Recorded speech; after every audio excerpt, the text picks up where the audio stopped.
اگر نماز کی نیت کر لی ہو اور وضو یا تیمم کرنا بھول گئے ہوں تو کیا نماز توڑ دیں؟ توڑ دیں، اس لیے کہ نماز تو ہوئی نہیں، تو پڑھنا کیا اور توڑنا کیا اس کو۔ اگر بازو میں کسی قسم کی تکلیف ہو جو بظاہر تو نہیں مگر تھوڑی دیر گیلا رکھنے سے تکلیف بڑھنے کا اندیشہ ہو تو اس صورت میں تکلیف والا بازو فوراً خشک کیا جا سکتا ہے؟ بتائیے، کیا جا سکتا ہے، کیونکہ معذور کے احکام مختلف ہوتے ہیں۔ اب یہ جو جملہ ہے نا، یہ اگر آپ کو یاد رہے تو آپ کو بہت سے سوالوں کے جواب خود ہی آ جائیں گے۔ معذور کے احکام مختلف ہوتے ہیں۔ معذور کس کو کہتے ہیں؟ عذر والا، مفعول کے وزن پر ہے، جس کے پاس عذر ہو۔ اور عذر کیا ہے کہ تکلیف بڑھ رہی ہے۔ اسلام کسی کو مشقت میں نہیں ڈالنا چاہتا۔ حدیث پاک میں آتا ہے یرید اللہ بکم اليسر ولا یرید بکم العسر، اللہ تمہارے لیے آسانی چاہتا ہے، مشکل نہیں چاہتا۔ اگر وضو کے بعد معلوم ہو کہ شلوار کے کسی حصے پہ لیکوریا کا کچھ ڈسچارج تھا تو اس کو وضو کے بعد دھونے سے کیا وضو ٹوٹ جائے گا؟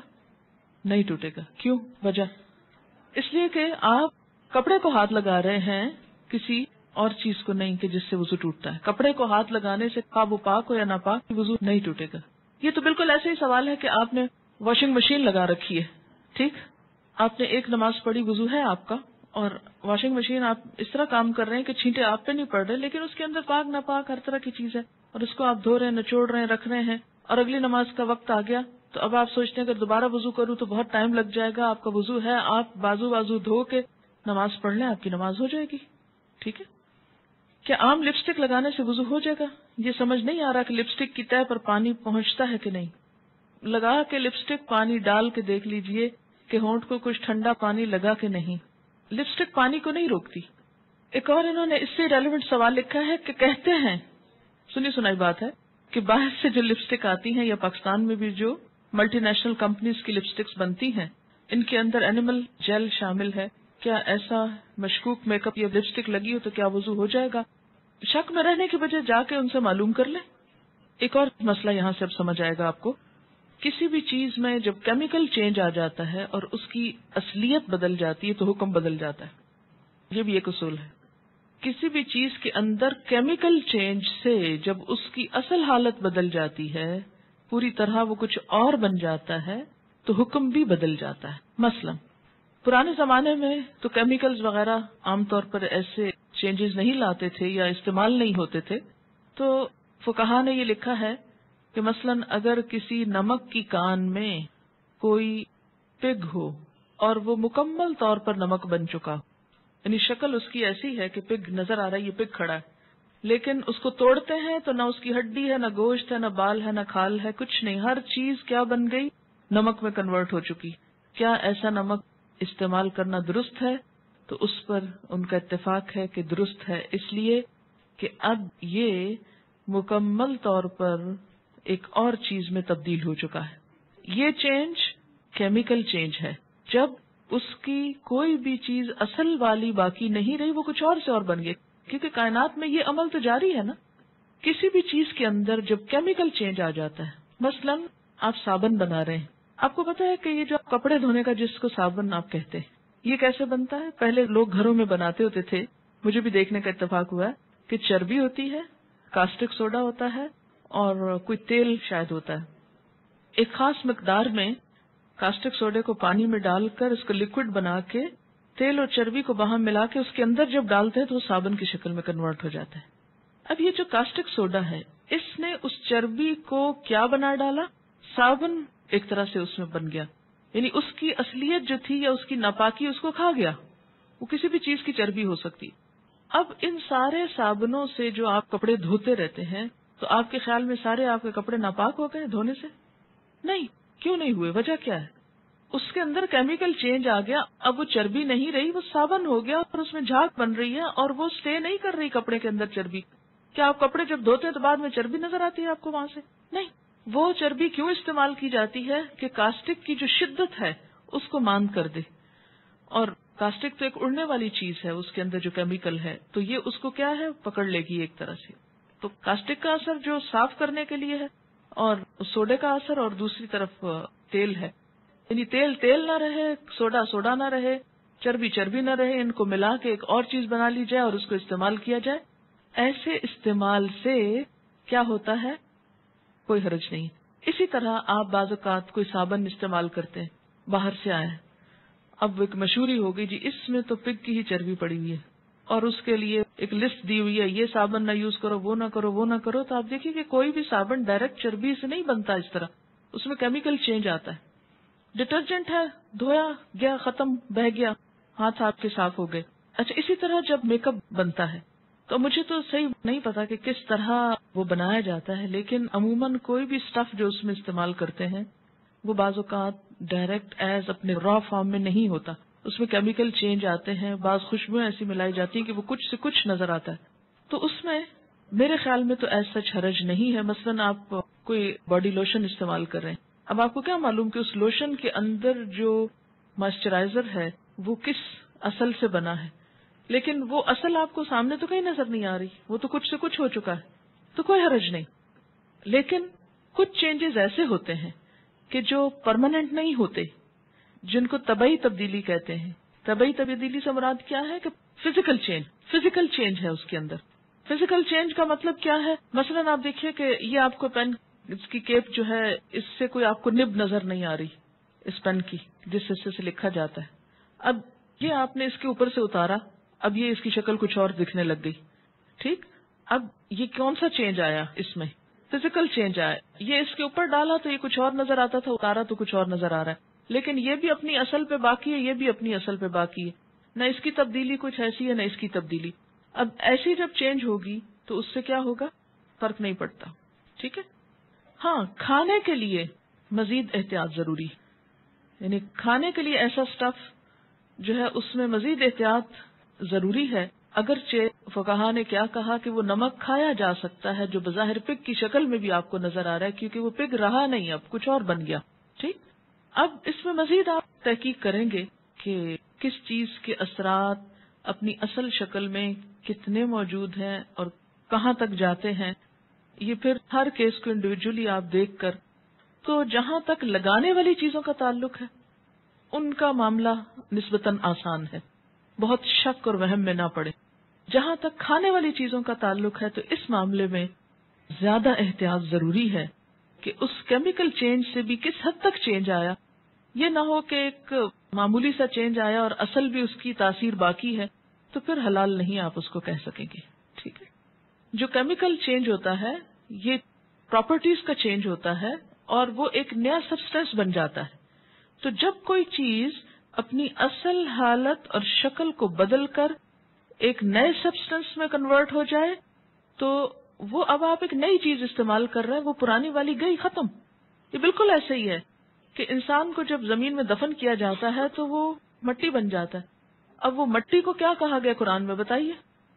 ساری زمین پاک ہے آپ کی، مٹی پاک ہے. اسی لیے مثلاً اب ایک اور سوال کروں گی آپ سے. کسی جگہ پر آپ جا رہے ہیں، میدان ہے، کوئی جائے نماز نہیں، کچھ نہیں، وہاں آپ نے نماز پڑھ لی، پتہ چلا آپ کو کہ یہاں ایک دفعہ ایک کتا آیا تھا اور اس نے یہی کہیں پیشاب کیا تھا، مگر ابھی پتہ نہیں چل رہا کہ کہاں کیا تھا. تو اب آپ کی نماز ہوئی کہ نہیں ہوئی؟ کیوں؟ وجہ خشک ہو گئی. جب خشک ہو گئی کچھ ویپوریٹ ہو گیا، کچھ زمین کے اندر مل کے اس میں ایسا چینج آیا کہ نجاست ختم ہی ہو گئی کہیں. تو اس سے فرق نہیں پڑتا. ٹھیک ہے کہ مثلاً آپ کے لیے اللہ تعالیٰ نے انگور بنائے، اصلی شکل میں کیا ہے؟ کھا لیجیے، حلال ہے. لیکن اگر آپ ان کو رکھ چھوڑیں، ان میں سڑاند آ جائے اور وہ چینج ایسا آئے کہ اب وہ انگور نہیں شراب بن گئی، تو کیا ہوا؟ نشہ آور ہو گئی. تتخذون منہ سکرا، اللہ نے رزقاً حسنا دیا، تم سکر بنا لیتے ہو. تو ان کا پوائنٹ بالکل درست ہے کہ پھر اس صورت میں یعنی چینج ضروری نہیں کہ خراب چیز کا اچھے میں آئے گا، ایک اچھی کا خراب میں بھی جا سکتا ہے، تو پھر وہ حرام ہو جائے گا، وہ استعمال نہیں کریں گے آپ. آپ نے بتایا تھا کہ پبلک حمام میں نہیں نہانا چاہیے، کیا اس میں سوئمنگ پول شامل ہے؟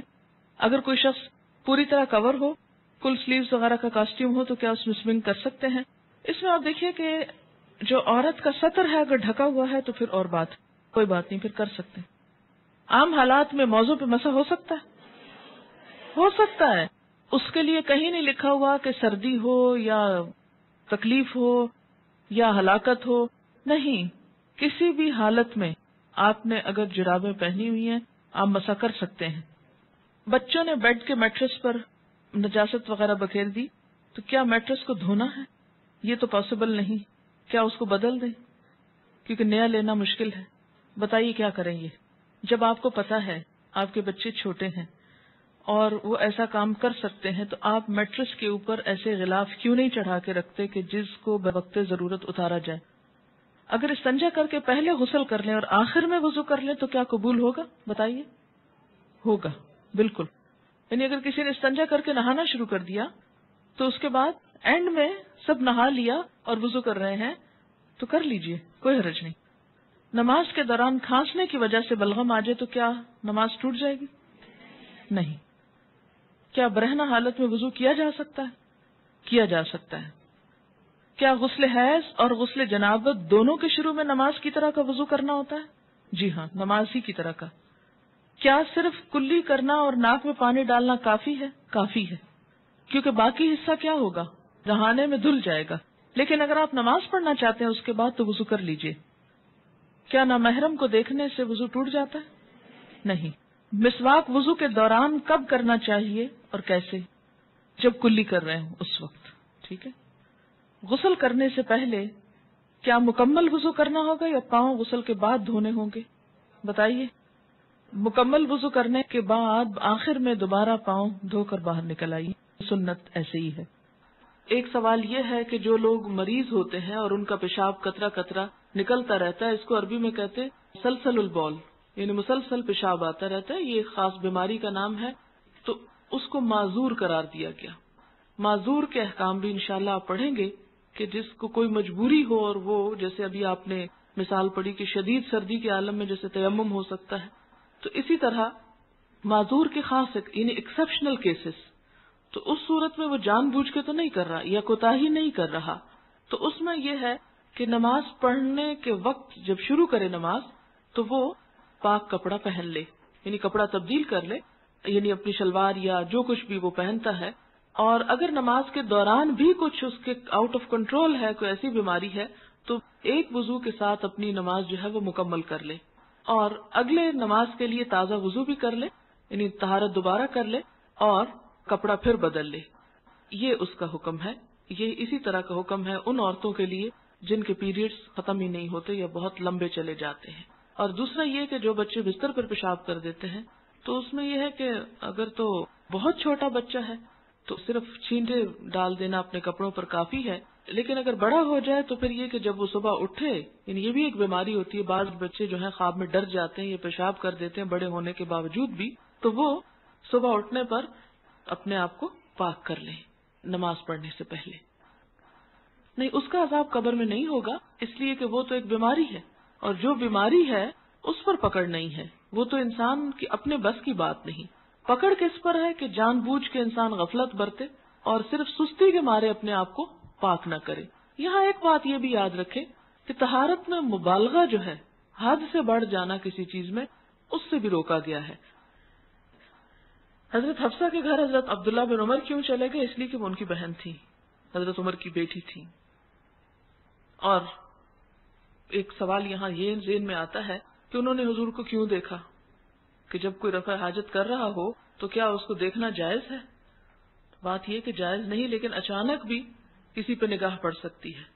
اور ان سارے امور میں اللہ تعالیٰ کی ایک حکمت ہوتی ہے کہ وہ کیا دکھانا چاہتے ہیں. ایک نئی بات، یعنی دین میں ایک سہولت پیدا ہوگی نا اس کی وجہ سے، کیونکہ اس چیز سے تو منع ہے جہاں کوئی رفع حاجت کر رہا ہو تو وہاں پر کوئی اور جائے یا اس کو اس حالت میں دیکھے. لیکن یہاں پر آپ کو میں اپنے گھروں کے اندر جو باتھ روم ہیں اس کے استعمال کے لیے بھی یاد دہانی کراتی چلوں کہ ٹوائلٹ سے باہر فرش پر بیٹھ کر رفع حاجت کرنا یا پیشاب کرنا یہ بھی سخت منع ہے، اور یہ بھی اسی میں شامل ہو جاتا ہے، اس لیے کہ وہ فرش ناپاک ہو جاتا ہے اور ہو سکتا ہے جو بعد میں آئے اس کو صحیح طور پر پاک نہ کر سکے یا آپ ہی صحیح طور پر اسے پاک نہ کرے.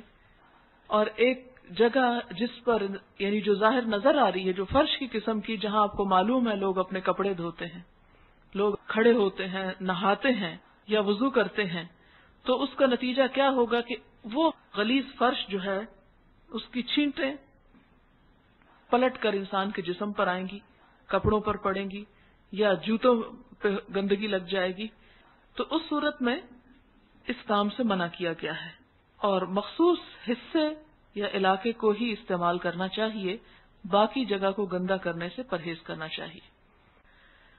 سوراخ میں پیشاب کرنا منع ہے۔ زمین میں اگر کھلی جگہ پہ یا کچی جگہ پر ہولز ہوں یا بل ہوتے ہیں جیسے جانوروں کے، اس میں پیشاب سے منع کیا گیا۔ اس سے آپ دیکھیں کہ اسلام جانوروں کے حقوق کا بھی کتنا خیال رکھتا ہے، یعنی وہ رینگنے والے جانور یا اسی قسم کی چیزیں کہ ان کے گھروں میں بھی اذیت نہ ڈالی جائے۔ ان عبداللہ ابن سرجس رضی اللہ عنہ قال قال رسول اللہ صلی اللہ علیہ وسلم لا يبولن احدكم في حجر رواہ ابو داود والنسائی۔ حضرت عبداللہ بن سرجس رضی اللہ تعالی عنہ کہتے ہیں کہ رسول اللہ صلی اللہ علیہ وسلم نے فرمایا کوئی آدمی سوراخ میں پیشاب نہ کرے۔ اسے ابو داؤد اور نسائی نے روایت کیا۔ اس کی ایک وجہ یہ جو میں نے آپ کو بتائی کہ ان کے گھروں میں گندگی نہ پھیلائی جائے، دوسری بات یہ کہ ہو سکتا ہے کہ جس وقت کوئی ایسا کرے اس وقت وہ جانور اس کے اندر موجود ہو اور وہ ری ایکشن کے طور پہ باہر نکل کے اس کو کاٹ لے، اور ایسی حالت میں اس پہ حملہ کر دے کہ جب وہ جیسے سانپ یا بچھو وغیرہ کہ وہ انسان وہاں سے بھاگ بھی نہ سکے۔ اور بعض اوقات جنات بھی ایسی جگہوں پہ رہتے ہیں، اس لیے اس جگہ کو استعمال کرنے سے منع کیا گیا۔ اب دیکھیں کہ اسلام ہم پر کتنا مہربان ہے کہ چھوٹی چھوٹی چیزوں کے بارے میں اس نے ہمیں تعلیم دی۔ اسی طرح اگر آپ کو وضو کی ضرورت ہے اور آپ باتھ روم جانے کی ضرورت محسوس نہیں کرتے ٹوائلٹ جانے کی، تو اس صورت میں ٹوائلٹ جانا شرط نہیں ہے کہ آپ پہلے بغیر کسی وجہ کے استنجا کریں اور پھر آپ وضو کریں، کیونکہ میرے علم میں یہ بات آئی کہ کچھ گاؤں اور دیہاتوں میں لوگ وضو کے ساتھ استنجے کو لازم قرار دیتے ہیں، خواہ ضرورت ہو یا نہ ہو۔ تو یہ ایک مشقت ہے بلا وجہ کی، خالی وضو بھی کافی ہے۔ اگر کوئی عورت پیریڈز میں ہے اور اس کے ساتھ کوئی بیٹھ کر قرآن پاک پڑھ رہا ہے تو اس کے پڑھنے میں حرج نہیں۔ ہمارے ہاں یہ کہتے ہیں کہ پیریڈز ہیں، کیا درس میں شامل ہو سکتے ہیں، کیا سننے کے لیے آ سکتے ہیں؟ یعنی یہاں تک لوگوں کے اندر توہمات پائے جاتے ہیں کہ کسی ایسی مجلس میں بھی حاضر نہیں ہوتے جب نماز نہ پڑھنی ہو۔ تو اس قسم کی کوئی ممانعت نہیں ہے، کیونکہ یہود کے ہاں تو عورت کو ہاتھ لگانا بھی منع ہے، تو اس کا یہاں پر ازالہ کیا جا رہا ہے۔ یہ شیطان کی ٹھوکر میں سے ایک ٹھوکر ہے۔ اس کا کیا مطلب ہے؟ اس کا مطلب یہ ہے کہ ایسے اوقات میں شیطان وسوسے بہت ڈالتا ہے، تم پاک نہیں ہو، نماز نہیں پڑھ سکتی، یہ نمازوں کا کوئی فائدہ نہیں ہوگا، اور اس قسم کے جو احساسات ہیں اس پر توجہ دلائی گئی ہے۔ یعنی یہ نہیں کہ استحاضہ کا تعلق شیطان سے ہے یا اس کے کسی حکم سے ہے یا اس کے کسی عمل دخل سے ہے، یہ مراد نہیں ہے اس سے۔ انما ہی رکضۃ من الشیطان، کہ اس میں کیا ہوگا کہ اس میں شیطان وسوسے ڈالے گا، وسوسے مراد ہیں۔ اور آپ دیکھیں کہ کئی دفعہ ایسا ہوتا ہے کہ ہم اپنے وقت پہ پاک ہو جاتے ہیں اور اس کے بعد ہلکی سی بھی اسپاٹنگ کچھ دیکھ لیں تو پھر نماز پڑھنے کو دل نہیں چاہتا۔ کیوں نہیں پڑھتے نماز؟ وسوسے ہوتے ہیں، دل میں ایک وہ بددلی سی ہو جاتی ہے، نماز ہونی کو نہیں، پڑھنے کے نہیں فائدہ، اور پھر آپ ایک کشمکش کا شکار ہو جاتے ہیں، نہاؤں نہ نہاؤں، نہانے کو دل نہیں چاہتا، نہ نہا کے نماز پڑھنے کو دل نہیں چاہتا، اور شیطان اس طرح اپنا مطلب نکال جاتا ہے کہ یہ نماز پڑھے ہی نہ۔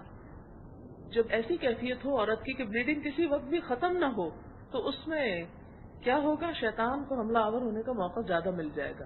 لہذا تم کیا کرو؟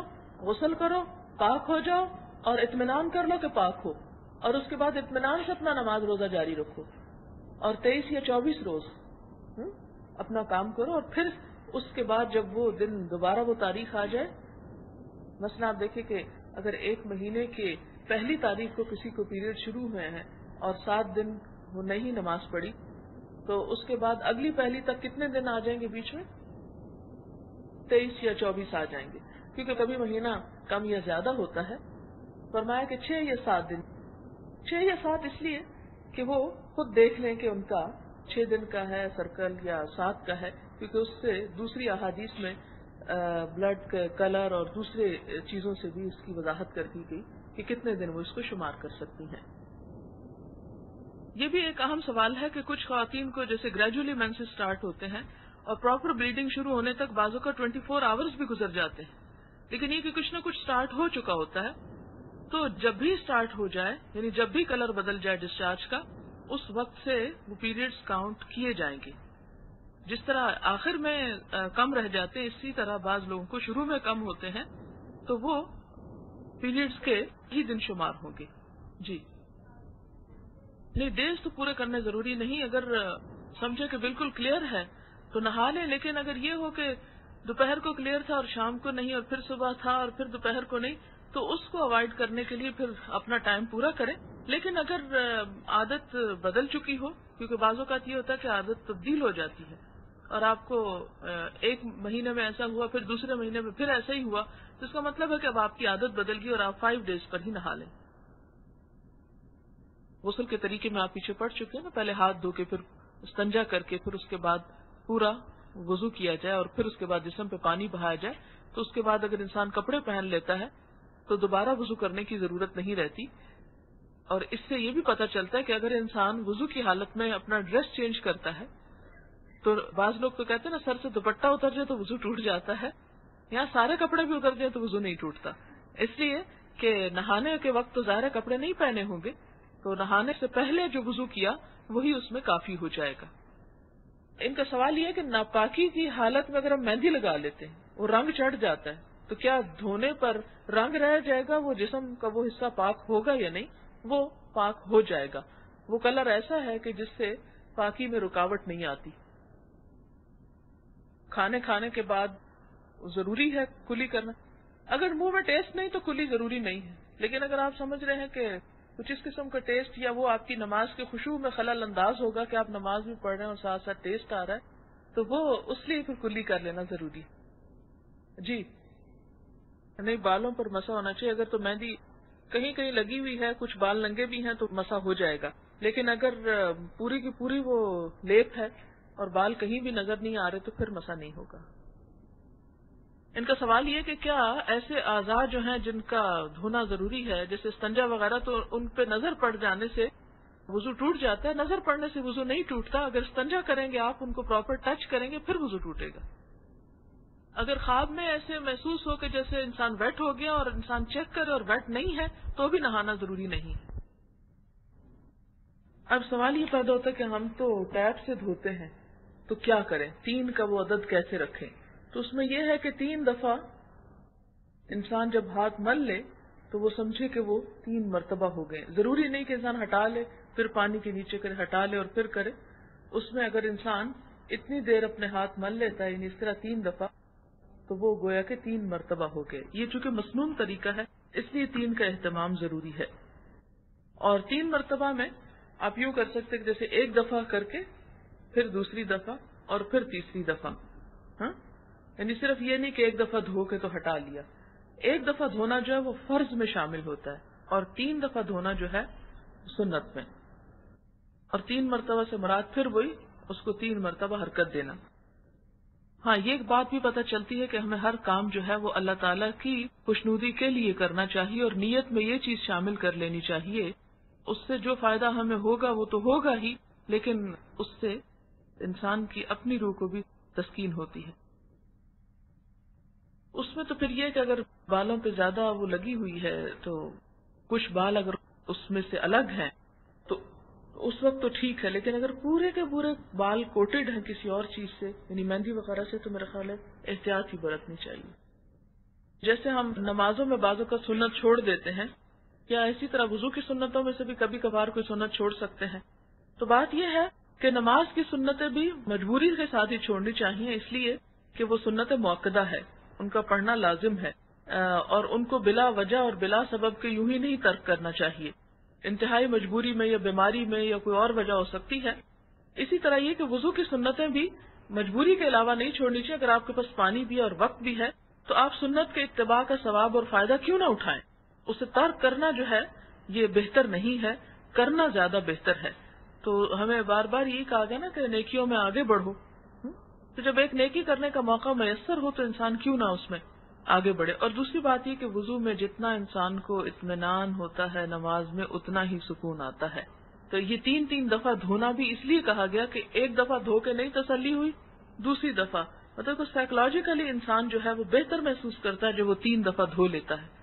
جی چلتے ہوئے آپ کے پاؤں کے نیچے چوئنگم لگ گئی ہے یا کوئی پینٹ لگ گیا ہے یا کوئی اور ایسی چیز چپک گئی ہے، تو کیا اس کی موجودگی میں پاؤں کا دھویا جانا جو ہے وہ کافی ہے یا اس کو اتارنا ضروری ہے؟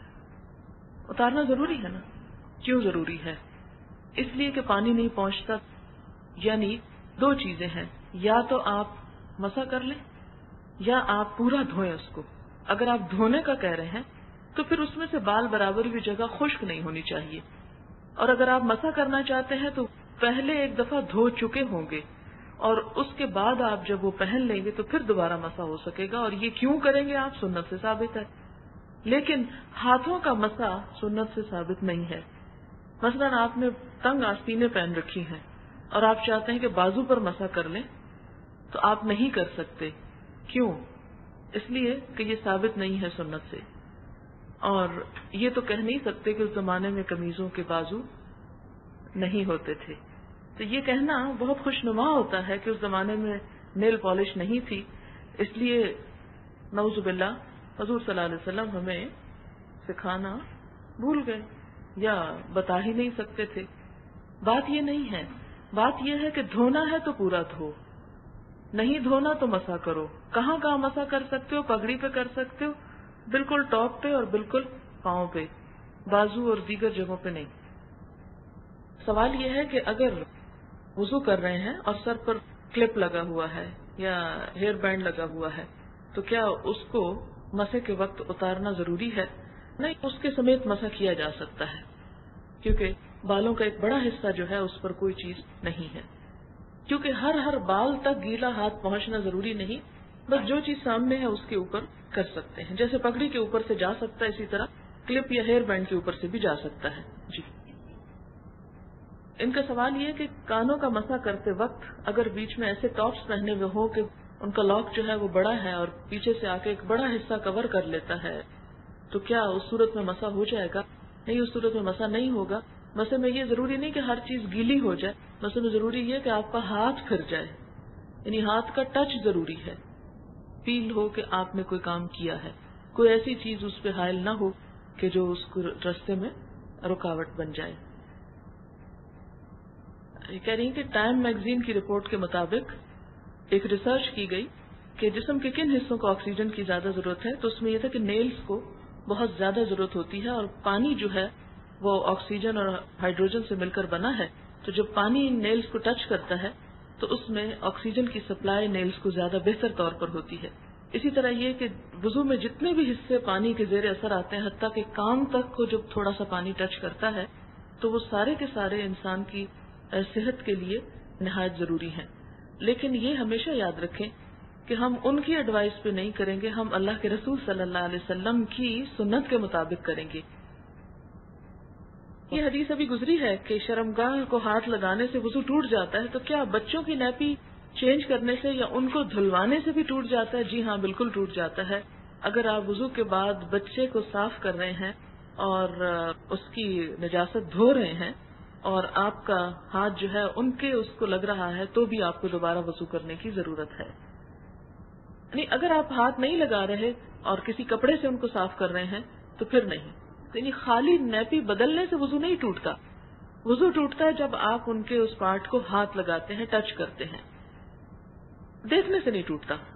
دیکھنے سے نہ اپنے آپ کو دیکھنے سے ٹوٹتا ہے، نہ کسی اور کے دیکھنے سے ٹوٹتا ہے. ہاتھ لگانے سے ہی وضو ٹوٹتا ہے. اور اسی طرح یہ کہ گندگی کو ہاتھ لگانے سے بھی نہیں ٹوٹتا. جیسے بعض اوقات بچے کو آپ ٹیشو پیپر سے یا کسی کپڑے سے آپ اس کو صاف کر رہے ہیں اور تھوڑا سا آپ اس کے پیشاب سے آپ کا ہاتھ ٹچ کر گیا ہے، تو آپ اس ہاتھ کو صرف دھو لیں، اس سے آپ کا وضو نہیں ٹوٹے گا. جی. ان کا سوال بہت ریلیونٹ ہے کہ کیا تیمم کرنے کے لیے مٹی خشک ہونی چاہیے؟ اس کے جواب میں یہ ہے کہ خشک ہونی چاہیے، کیونکہ گیلی مٹی جو ہے جتنی آپ ٹچ کریں گے وہ کریم کی طرح ہی ہوگی، تو وہ پھر صرف اتنا حصہ ہی اس کا لگے گا.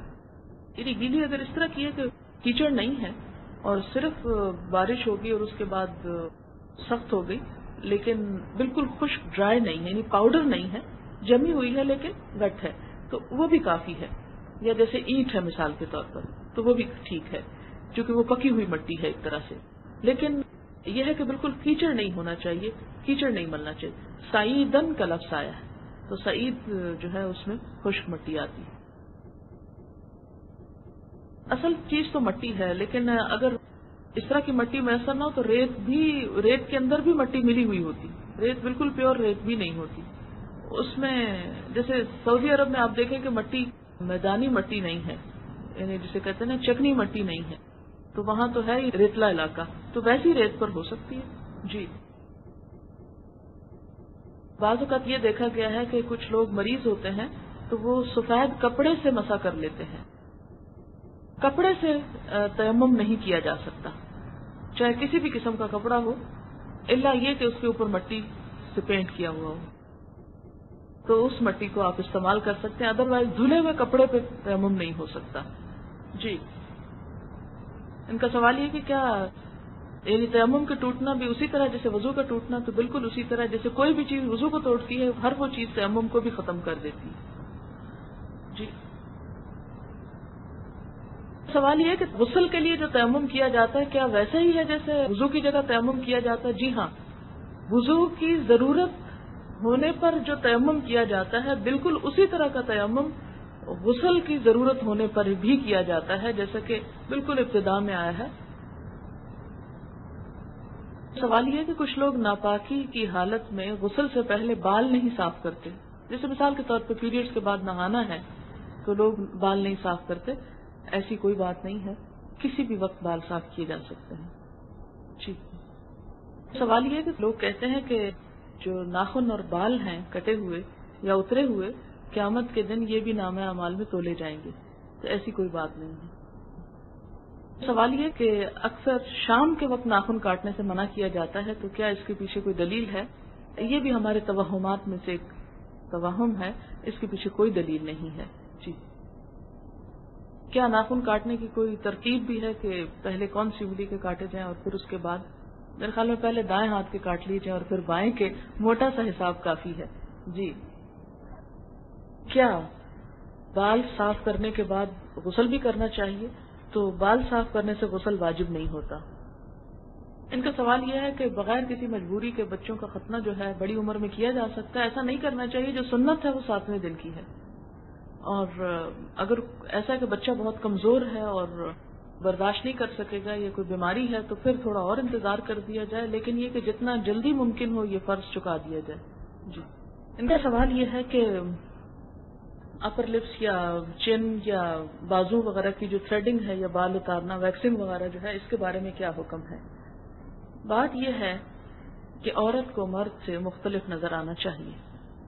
عورت اور مرد کے درمیان جو چہرے پہ فرق ہے وہ یہی ہے کہ ان جگہوں پر عورت کے بال نہیں ہوتے اور مرد کے ہوتے ہیں. اگر کسی عورت کے ان جگہوں پر بال ہوتے ہیں یا بازوؤں پر بھی مردوں کی طرح بال ہوتے ہیں تو وہ ایک طرح سے ایک بیماری ہے، اور کسی بھی بیماری کو دور کرنا جو ہے اس کی اجازت ہے. اب دیکھیں کہ اگر چہرے پر اتنے بال ہیں کہ وہ باقاعدہ مونچھیں نظر آ رہی ہیں یا عورت کی زینت کے خلاف ہیں تو ان کو ہٹا دینا چاہیے. اسی طرح جو چن ہے تو اس پر بھی بال جو ہیں وہ ایک ناگوار صورتحال پیدا کرتے ہیں، اور جو ایک سٹینڈرڈ نارمل عورت کی شکل ہے اس میں یہاں بال نہیں ہوتے. تو جیسے کوئی بھی جسم کا حصہ بڑھ جاتا ہے یا کوئی بھی ایسی چیز جو بیماری کے اندر شامل ہوتی ہے اس کو ہٹایا جا سکتا ہے. جی ان کا خیال یہ ہے کہ جب ہر جگہ جانوروں کے جسم کے حصے اور کھالیں اور بال اور چہرے ہوں گے تو پھر انسان کے اندر بھی ایک طرح سے صفاکی آئے گی، اور جانوروں والی خصوصیات تجربے سے تو ثابت نہیں ہے لیکن شاید یہ بات درست ہو. ان کا سوال بڑا ریلیونٹ ہے کہ مثلا جیسے واچ کے سٹریپس ہیں یا کچھ اور اسی طرح جیسے موزے ہیں مثال کے طور پر، یہ جوتے ہیں، تو یہ نہیں پتا ہوتا کہ یہ جانور حلال بھی کیا گیا یا نہیں، یا مرا ہوا تھا اور اس کی کھال اتار کے بنا دیا گیا. تو اس میں واضح طور پر حکم موجود ہے کہ جو حلال جانور ہیں اگر وہ مر بھی جائیں تو ان کی کھال کو جب رنگا جاتا ہے، اسٹرلائز کیا جاتا ہے تو وہ پاک ہو جاتی ہے، اس کا استعمال جائز ہے. اس سے کوئی فرق نہیں پڑتا کہ وہ مرے یا حلال کیے گئے یا حلال نہیں کیے گئے، اس سے کھال کے اوپر کوئی فرق نہیں پڑے گا. وآخر دعوانا الحمد للہ رب العالمین. سبحانک اللہم و بحمدک نشہد ان لا الہ الا انت نستغفرک و نتوب الیک. والسلام علیکم و رحمۃ اللہ وبرکاتہ.